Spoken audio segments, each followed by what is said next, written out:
ओम अज्ञानतिमिरान्धस्य ज्ञानाञ्जनशलाकया सुरुन्मिलितं येन तस्मै श्रीगुरुवे नमः। नमो ओं विष्णुपादाय कृष्णपृष्ठाय भूतले श्रीमदे भक्तिवेदान्तस्वामीति नामिने।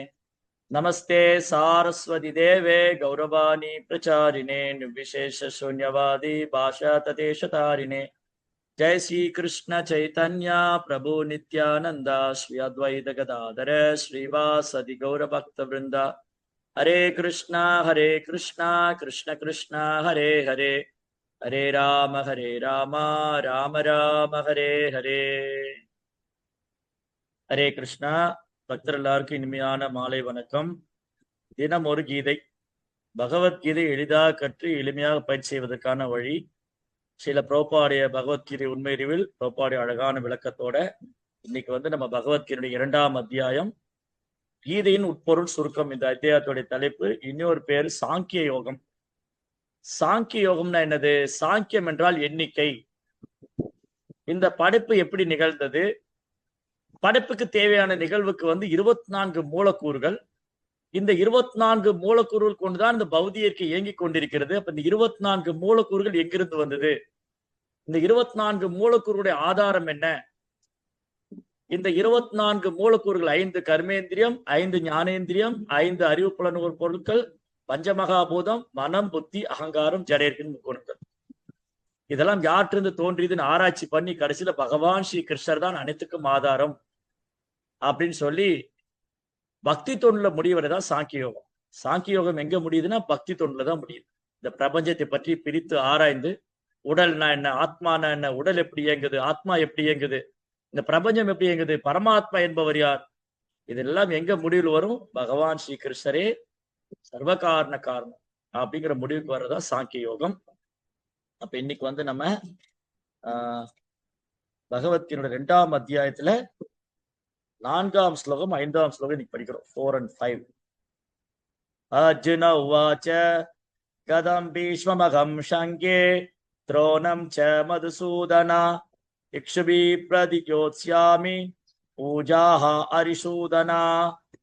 அர்ஜுனன் கூறினார், ஓ எதிரிகளை கொல்பவரே, மது என்னும் அரக்கரை அழித்தவரே, எனது பூஜைக்குரியவரான பீஷ்மர், துரோணர் முதலியவர்கள் போரில் எவ்வாறு என்னால் எதிர்த்து தாக்க முடியும்? குருன் ஹத்வாஹி மகானுபாவான் ஸ்ரேயோ போக்தும் பைஷ்யமபீகலோகே ஹத்வார்த்த காமாஸ்து குரு நிகைவ உஜ்ஜீய போகா ருதர பிரதிக்தான். மகாத்மாக்களான எனது ஆச்சாரியர்களின் வாழ்வை அழித்து நான் வாழ்வதை விட இவ்வுலகில் பிச்சை எடுத்து வாழ்வதே மேல். உலக லாபங்களை விரும்பும்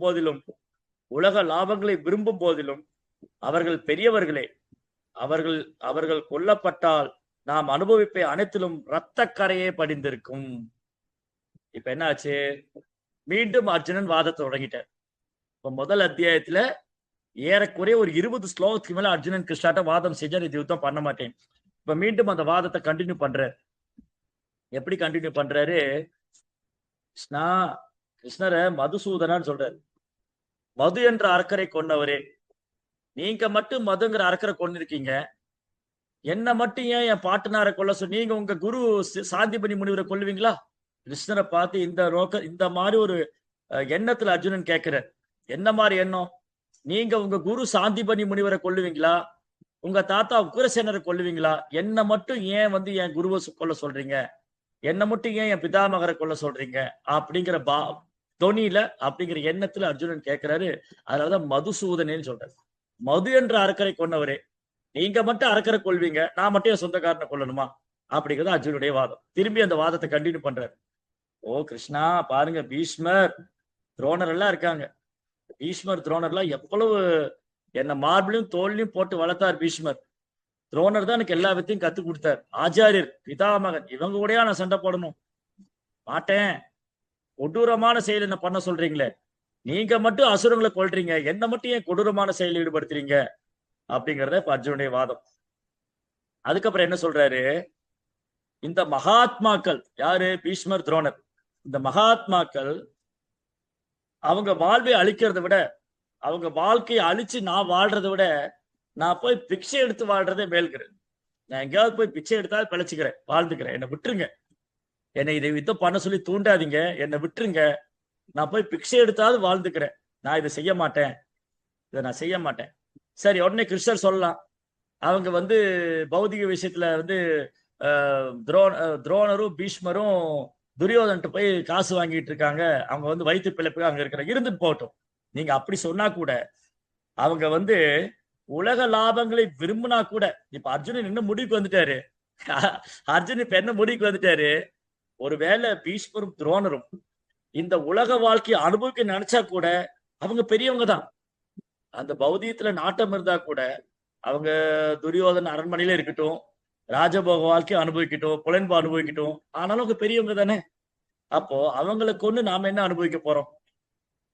அவங்களை கொன்னா என் கரம் ரத்த கரை படிந்திருக்குன்னு சொல்றாரு அர்ஜுனன். எப்படி எல்லாம் இன்டெலிஜென்டா வாதம் செய்யறதா நினைச்சிட்டு இருக்காரு அர்ஜுனன்.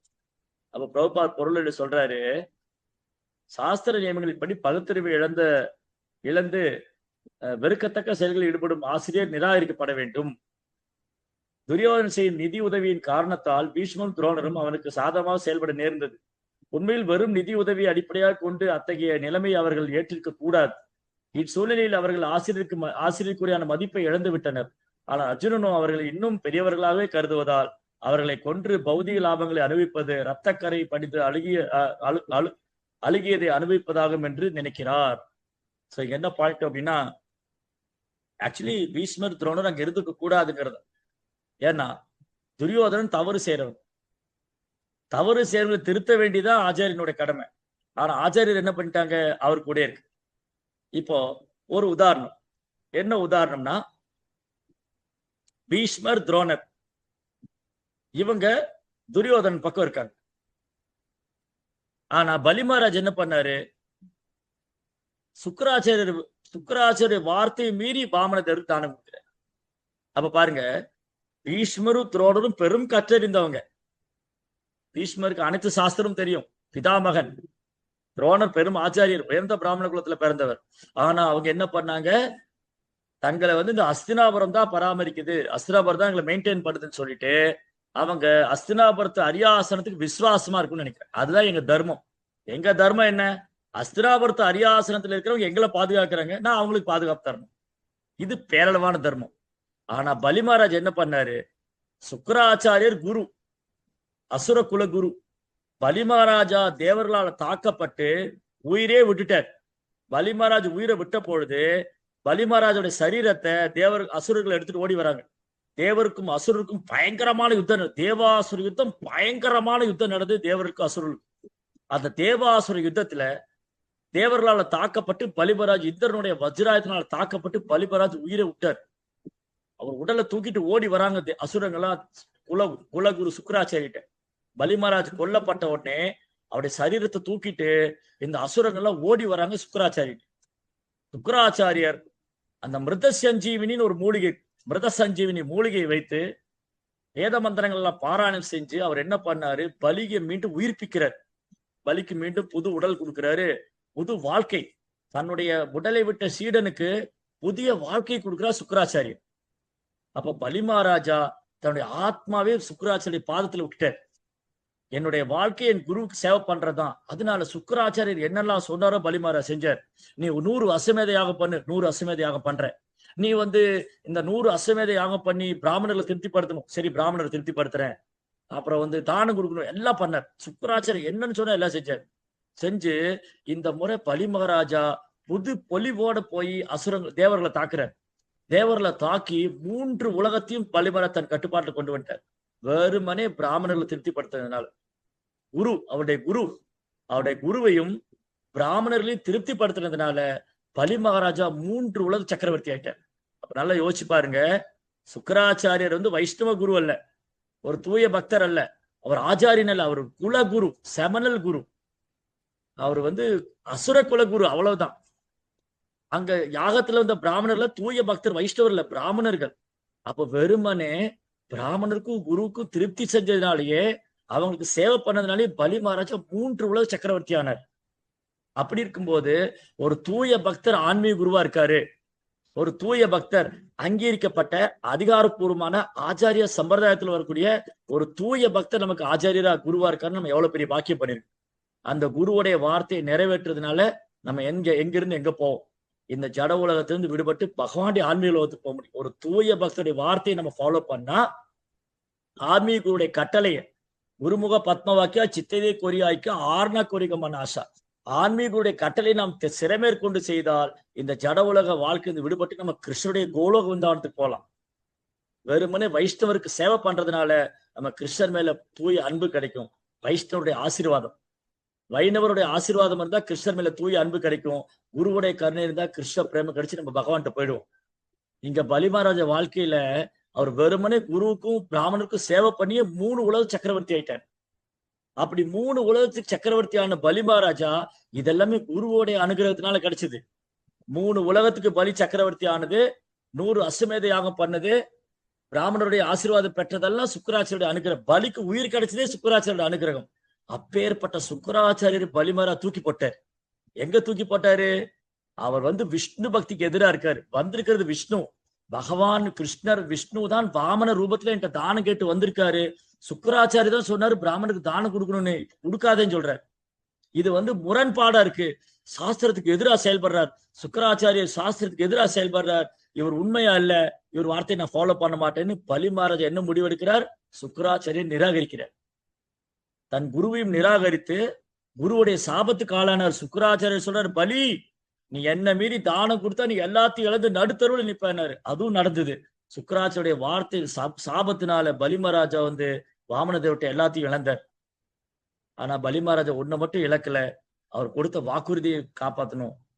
வந்திருக்கிறது பிராமணர், அவர் விஷ்ணுவா இருந்தாலும் பிராமணர், நான் தானம் கொடுப்பேன்னு வாக்குறுதி கொடுத்துட்டு அதை பின்வாங்க மாட்டேன். அப்ப சொந்த குருவையே அவர் நிராகரிக்கிறார்.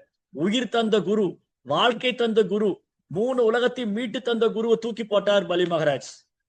அதனாலதான் அவர் 12 மகாஜனங்கள் ஒருத்தரா இருக்காரு. ஆனா இங்க என்ன நடந்ததுன்னா, அர்ஜுனன் தயங்குறாரு இவங்களை கொல்றதுக்கு. ஏன்னா இவங்க பெரிய ஆத்மாக்கள், மகா ஆத்மாக்கள், இவங்க பெரியவர்க. ஆனா யார் பக்கம் நிக்கிறாங்க? துரியோதன் பக்கம் நிக்கிறாங்க. அதனால இவங்களை தண்டிக்க தயங்க கூடாதுங்கிறதா கிருஷ்ணனுடைய ஆர்கியுமெண்ட். கிருஷ்ணா என்ன சொல்றாரு? இவங்களை தண்டிப்பது உன் கடமை, நீ தண்டிக்கிறதுல இருந்து நீ பின்வாங்க கூடாது அப்படின்னு கிருஷ்ணா சொல்ற. அந்த இதய பலவீனத்தை தூக்கி போடுங்கிற, உன்னுடைய இதய பலவீனத்தை தூக்கி போட்டு உற்சாகமா எழுந்து சண்டை போடுங்கிற. ஆனா அர்ஜுனன் தயங்குறார். ஸோ அதனால இங்க என்ன அழகான வித்தியாசம் நம்ம பாக்குறோம்னு சொன்னா, பலி மகாராஜா கிருஷ்ணருக்காக பகவானுக்கு தானம் கொடுக்கிற சொந்த குருவுடைய வார்த்தையை மீறினார். அப்ப குருவுடைய வார்த்தை எப்ப மீறலான்னு இருக்கு. எப்போ குருவுடைய வார்த்தையை மீறலாம்? குரு சாஸ்திரத்துக்கு எதிராக செயல்படுறார், கிருஷ்ண பக்திக்கு எதிராக செயல்படுறாருன்னா அந்த குருவை நிராகரிக்கலாம். இப்போ துரோணாச்சாரியர் பாண்டவருக்கு எதிராக நிற்கிறார், பகவானுக்கு எதிரணியில் இருக்கார், அவர் அதர்ம பக்கம் நிற்கிறார். அப்ப துரோணரை தண்டிக்கிறது அர்ஜுனன் தயங்க கூடாது. ஆனா அர்ஜுனன் அட்டாச்மெண்ட்னால தயங்குறார். இதுதான் பற்றுதல். இந்த வலுவான பற்றுதல், என் குருங்கிற பற்றுதல். அர்ஜுனன் தயங்குறாரு. வலிமரா குருவை தூக்கி போட்டார் கிருஷ்ணருக்காக வேண்டி. சரி, அடுத்தது துரோணர், பீஷ்மர், பிதாமகன். இருந்தாலும் அர்ஜுனன் ஏன் தயங்குறாரு? ஏன்னா இந்த பிதாமகன் தான் என்ன வளர்த்தாரு. ஆனா அந்த பிதாமகன் யார் பக்கம் நிக்கிறாரு? துரியோதன் பக்கம் நிக்கிறார், அதர்ம பக்கம் நிக்கிறாரு. அப்ப தயங்க கூடாது. இதுதான் பலி மகாராஜுக்கும் அர்ஜுனனுக்குள்ள வித்தியாசம். 2 பேரும் தூய பக்தர்கள் தான். ஆனா பலி மகாராஜா என்ன பண்ணாரு? பகவான் சேவைக்காக தன் குருவுடைய வார்த்தையை மீறி தானம் கொடுத்தார். அப்ப இங்க அர்ஜுனன் என்ன பண்ணணும்? கிருஷ்ணா சொல்றாரு இந்த மகாபாரத யுத்தம் நம்ம நன்மைக்கு தான் எடுத்துக்கணுமே தவிர, அர்ஜுனன் என்ன நினைக்கிறாரு?